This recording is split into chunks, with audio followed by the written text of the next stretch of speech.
સુરેન્દ્રનગર જિલ્લાના ધ્રાંગધ્રા ગામના લખતર ખાતે 78મા સ્વાતંત્ર્ય દિવસની ઉજવણી કરવામાં આવી હતી।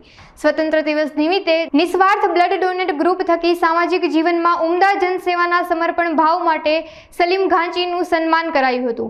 કલેક્ટર કે.સી. સંપટના અધ્યક્ષસ્થાને કાર્યક્રમ યોજાયો હતો અને વિવિધ શાળાના વિદ્યાર્થીઓ દ્વારા સાંસ્કૃતિક કાર્યક્રમો રજૂ કરવામાં આવ્યા હતા।